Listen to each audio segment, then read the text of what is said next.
Welcome to another episode of Alan's Collection. Before Thanos arrived on Earth and triggered the Infinity War and Endgame, Natasha Romanoff settled her debts with her past by facing Taskmaster. I give you Black Widow, the black suit version. Let's begin.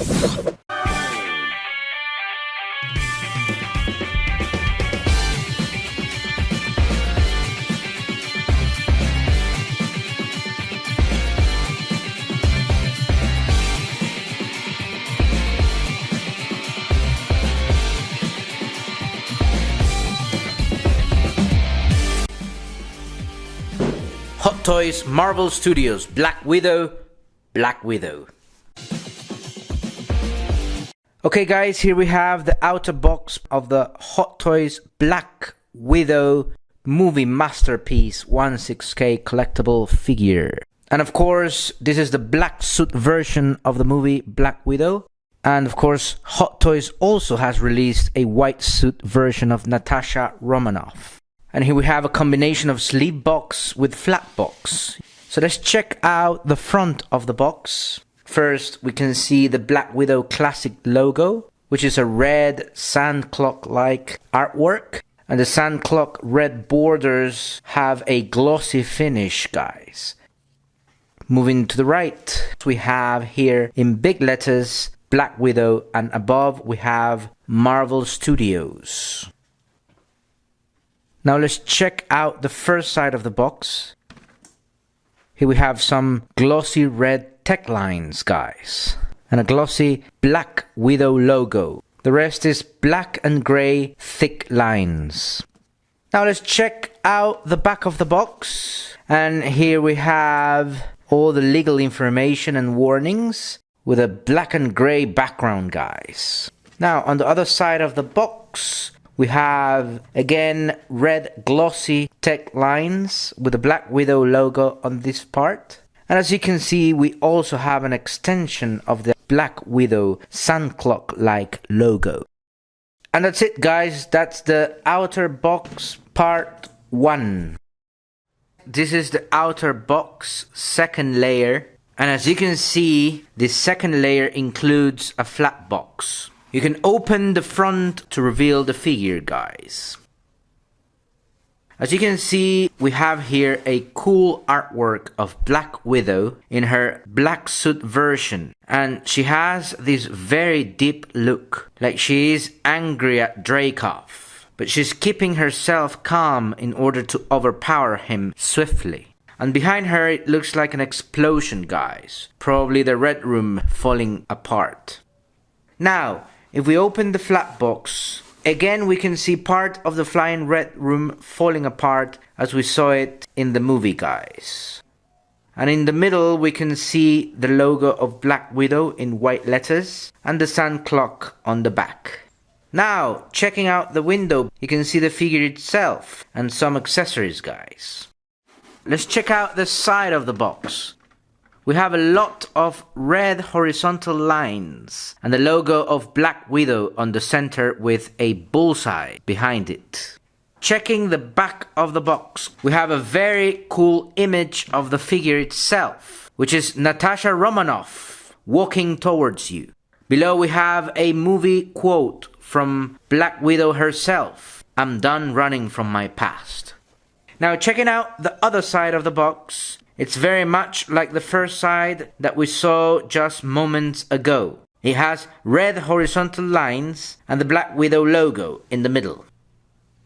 Now we're back to the front of the box, and that's it, guys. Now let's check out the inner packaging. Okay guys, here we have the blister box, and you can appreciate even more Natasha Romanoff, the Black Widow herself. And of course as well her accessories. We can see weapons there, we can see her interchangeable hands and other more sophisticated weapons, and of course some guidelines, warnings there. Can't wait to review the vanilla pose for Black Widow, guys. Here we have Black Widow's vanilla pose, and what stands out is this newly designed black uniform. It does look like the endgame Black Widow, but there are some differences, guys. Let's check out first the body sculpt in detail.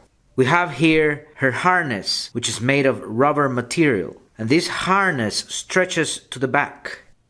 And its purpose is to hold the batons. Let's take a look at these batons, guys. They really look very nice. Nicely sculpted.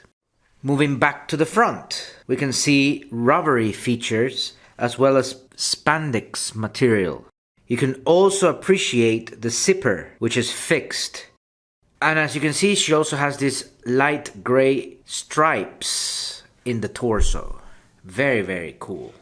Checking out her arms, I believe these shoulder guards are very cool because it has this red reflective color, much like safety jackets from traffic control officers, guys.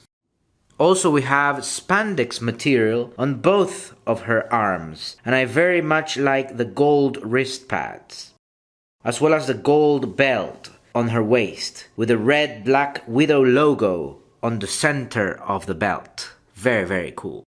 The spandex features continue onto the legs, and we also have knee pads and rubber leg protection here. And as you can see, she also has straps on her thighs to hold the pistols. And lastly, her boots are very cool with all these patterns and clean sculpting. Now, let's check out the head sculpt. And let me address the elephant in the room first. As I was doing the initial vanilla pose photo session, guys, my Black Widow fell front head against the wall, causing an unfortunate paint scratch on her hair sculpt. So please be more careful than I was when handling this awesome figure, guys. Anyways, aside from that, the head sculpt is beautifully sculpted. The red hair has quite a few features. For example, the strands hanging on the front look really cool. The braids on the back are simply a masterpiece work. And as if there wasn't enough details, we can see the multiple silver earrings in Black Widow's left ear, guys. The skin texture is clean. You can see the freckles there. Her green eyes and painted lips all combine to do an awesome head sculpt. Okay guys, so that's it for the Black Widow's vanilla pose. Now, it's time to check out the accessories. Okay guys, here we have Black Widow's accessories. So let's start by checking out the weapons. These first two pistols are twin pistols. They're the same type. And obviously they go on the straps on Black Widow's thighs. And look at this. You can actually take off the magazine, guys. And you can see a golden bullet. Awesome detail work. The same with the twin pistol. It also has a magazine. Now, the other pistol looks more like a tactical weapon, guys, as it brings a mounted scope and more features. You can also pull out the magazine like this. Very cool. Next, we have a pair of regular baton tips, guys, that of course go attached to the batons. You take off the stun tips and you place the regular tips, and we have Black Widow's batons with the regular tips placed on top, guys. Very cool. Next we have these articulated batons with ice picks. As you can see, the ice picks on this part are really cool. Haha, no pun intended. Next, let's check out the stand. As you can see, it's a themed figure stand with movie logo. And of course, you can see the character name on the plate. And of course, the stand also comes with a figure support piece, which goes attached to the stand like this and helps the figure stand without falling. Finally, we have the interchangeable hands here. We have a pair of gesture hands, or pointing finger hands if you prefer to call it like that. Then we have another pair of gesture hands, but what I like the most is that the fingernails are painted. Then we have a pair of pistol holding hands. And lastly, we have a pair of baton holding hands. And that's it for the accessories, guys. Very, very cool accessories. As we all saw in the movie, Natasha, with the aid of her mother, infiltrates the Red Room by switching uniforms. Natasha, in this black suit version, must face Dreykov himself and an army of Black Widows that are influenced by Dreykov's pheromones. She manages to hold off the barrage of attacks before Yelena drops an antidote on them. But with the Red Room falling apart from the sky, Natasha releases an imprisoned Taskmaster, Antonia Dreykov, from her cell. Knowing she would come after her, they began a unique air battle. As they are coming down at full speed, Natasha even saves her sister mid-air, continues to battle Taskmaster until they finally parachute themselves to the ground, where Natasha disarms and releases Antonia from the pheromones' influence. Okay guys, thank you very much for watching this review. Do not forget to leave a comment. Do you think this is the best version of Black Widow Hot Toys yet? Do not forget to give a like and of course subscribe, and I'll see you next on Alan's Collection.